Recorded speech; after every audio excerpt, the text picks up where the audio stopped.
Let's get salty! Everyone, Zeddy here again today with a brand new video, and we are a couple days removed from the latest mini set launch as well as the balance patch that saw Brand go to 8, Saddle up to 4, and I feel like I've acquired enough data to safely recommend some decks to play, whether it be standard or wild and you're trying to climb to silver, gold, platinum, diamond, or legend for the very first time, or maybe for a second time, a third time, who knows? But yeah, these decks all performing pretty darn well. A lot of them don't run a lot of the new mini set cards. It has been pretty low impact in terms of that regard. I'd still recommend getting the mini set. It's always good value, and a lot of these cards will pop up over time. And if you enjoy the content on the channel, if you like, I've earned your subscription, please hit that sub button down below. Give the video a like, it helps out a lot, especially as we're on the road to 83,000 subscribers. So we're gonna start off, I did the usual reverse clickbait. We have 12 standard decks. I have a deck for every class. We haven't had one to recommend for every class for a while, but we do, which is pretty nice to see. And first off, we have the Warlock deck of choice. It's doing really well. It's arguably the best deck in the format. It's really close. Pain Warlock, which also happens to run some new cards unlike a lot of these other decks where you have mass production, 1 mana draw 2, you deal some damage to yourself, you shuffle copies. You rarely play this more than a couple of times. It's just a shuffle, like cycle early on, get some self-damaging. Not the biggest deal in the world, the deck, but certainly worth playing. But you also have the Infernal. This card is really good. You get a 4 mana 6/6 taunt, and as I always knew it worked with Molten Giant. I didn't misread it at all. It doesn't set your health to 15, it's the remaining health to 15. So you play Infernal, your Molten Giant's like 5 mana. Well, I play a Blood Treant with that in the same turn. I can play my Molten Giants. If you want to do that, you can get more with your Celestial Projectionist, and the deck kind of does what the Pain Warlock stuff has been doing for a while. You got Speaker Stomper in here to tech it for a lot of spell decks. I was running into a lot of Spell Mage, so really helped out against them because that matchup can be pretty rough otherwise. And yes, Sheriff Barrel Brim. I did recognize that synergy. It's pretty good, pretty much worth running. Really nice addition when you get that location, as long as your health is 20 or less, and shut off some big minions. So that could be really nice. And we have Ziliax in here with the ticking module. Of course, it's the ticking module, and the perfect module to try and get some lifesteal. And I will have a gameplay video on this deck later today. I hit Legend with it, so if you want to see how it works, yeah, tune in later. You can see some Legend climbing with the Angry Old Man. Next, we have the only class with 2 decks recommended, although Insanity or like Fatigue Warlock, I could probably recommend, but Pain Warlock, I feel like is just the better way to go. But we have Flood Paladin to start off with Paladin.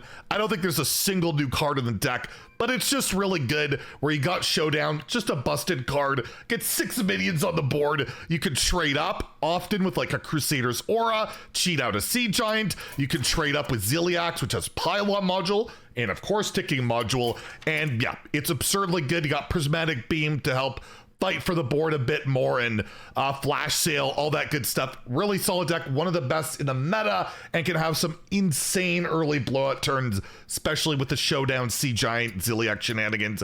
It can be utterly absurd. Next, we have Hand Buff Paladin. I don't believe this is running any new cards either, but one of the best performing decks out there where you still rely on that Painter's Virtue weapon, which has lifesteal, hand buffing, and you can kill your opponent with Leroy Jenkins and Outfit Taylor. South Sea deckhands are just a lot of stats, and you just get a ton of stats on the board. You got a bit of card draw in here with your Magatha because you don't run that many spells, right?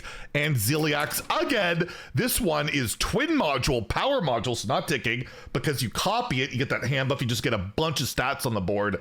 That can be quite nice. So you got that going for you.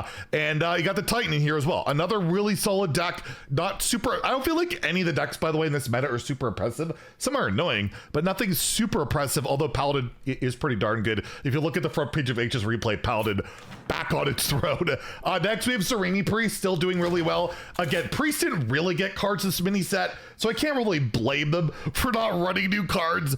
But yes, it's all about played a bunch of dragons, getting them out for pretty cheap. You have like Funnel Cake and Clergy to draw through your deck, Hearthstone Brew for a late game bomb. You got Ziliax in here with Ticking module, Pylon module that you can cheat out after you played, I believe, was it 8 dragons now? Take your extra turn, possibly murder your opponent. Card draw as well with Magatha. Got a Speaker Stomper, I guess Spellmage is pretty popular these days. So yeah, Speaker Stopper, pretty worth running. And again, not a single new card, but I gotta recommend it. Most of the new decks don't run a ton of new stuff, except the next deck here, although not one of the top tier decks, more in like lower tier 2, tier 3, Secret Hunter with our boy Product 9, the brand new Hunter Legendary 5-mana 4/4, recast every friendly secret that triggered this game. And yeah, you have a brand new secret in here that's just, I don't know about this one. Bargain bin.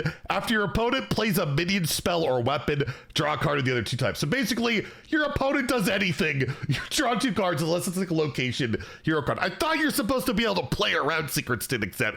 Regardless, it's insanely good. You got all the other secret stuff going in here. Observer of Mysteries can also be brought back with your Product 9. You tutor out your Starstorm Bow with that draw secret and get your Mantle Shapers. And we got Ziliax in here, Power Module, Haywire Module, just a lot of stats. You're just trying to get stats with that, and deck's performing pretty well, although it might be worse than the nerf Token Hunter deck. It's really close.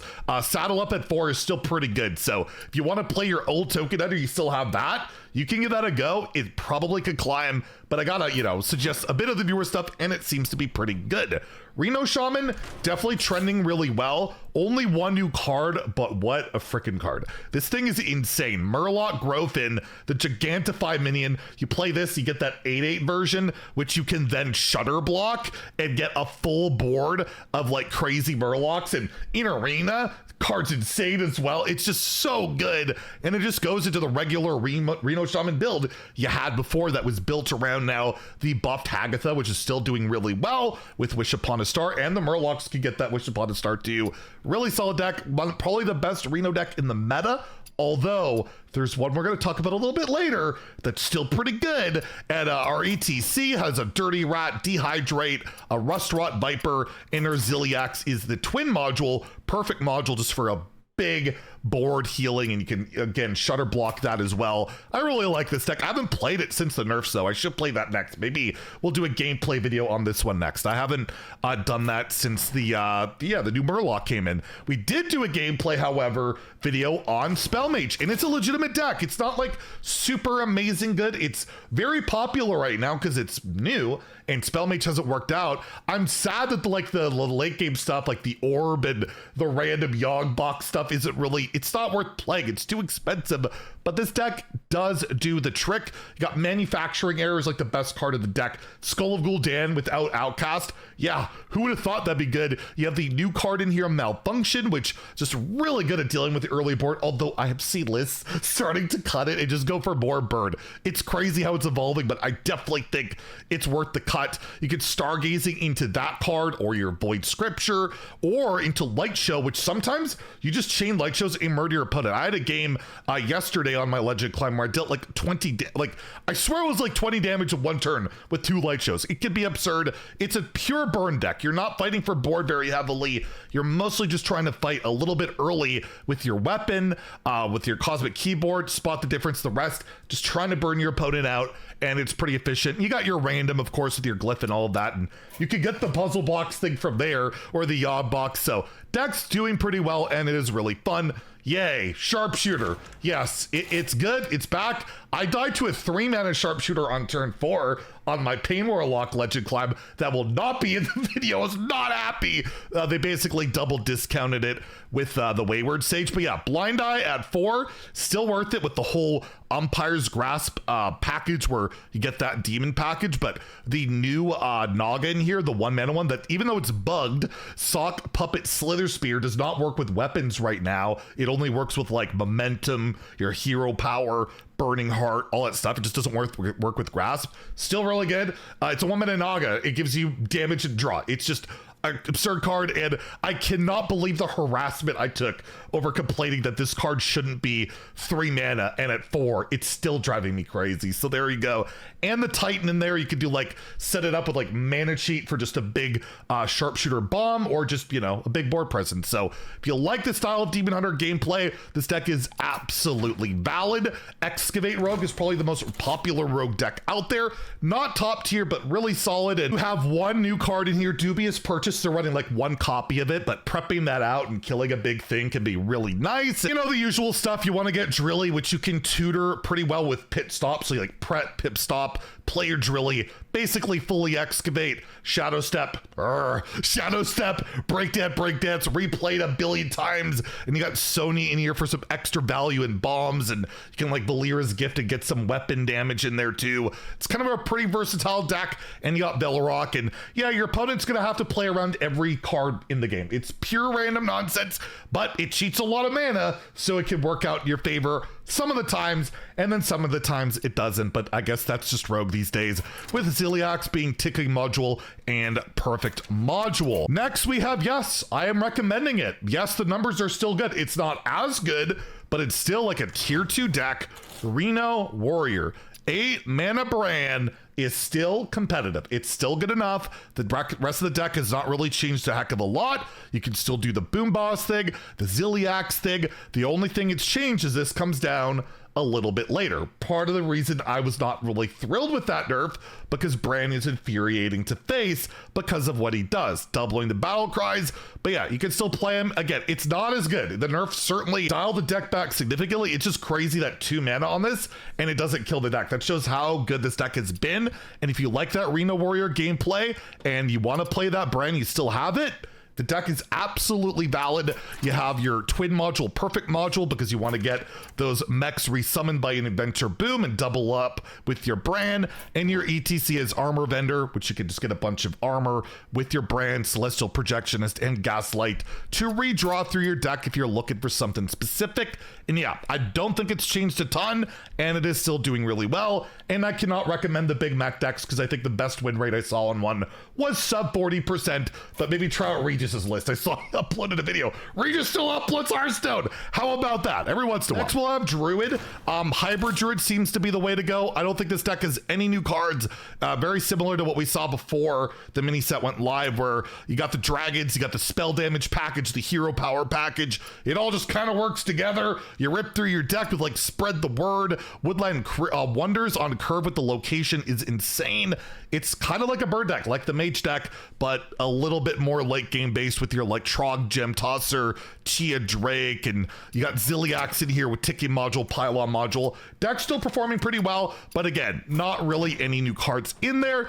And sadly, Death Knight still not doing great. Plague is probably the best deck with no new cards, but I decided to recommend a hand buff list I saw that also runs new cards. They print like 2 cards worth probably running. I don't know, put the Geist in here. Probably put the Geist. It's probably okay, but regardless, I just thought I'd throw out a hand buff list, since yeah, Deathlight really not popping off right now. It is a deck I think will take off, especially with a card like Amateur Puppeteer, which is so good with like Yelling Yodeler, buff it up your Hollow Hounds, your No Munchers, your 2 mana taunts, or the Quilter can do insane damage. It just feels like it's always a touch too slow at the moment. But if you want to play some really big, dumb undeads, this is a way to go. And you also get the Headless Horseman in there, and your Titan and Ruska. And overall, it seems to be doing okay, but definitely on the lower end of the classes. So there you go. That's standard.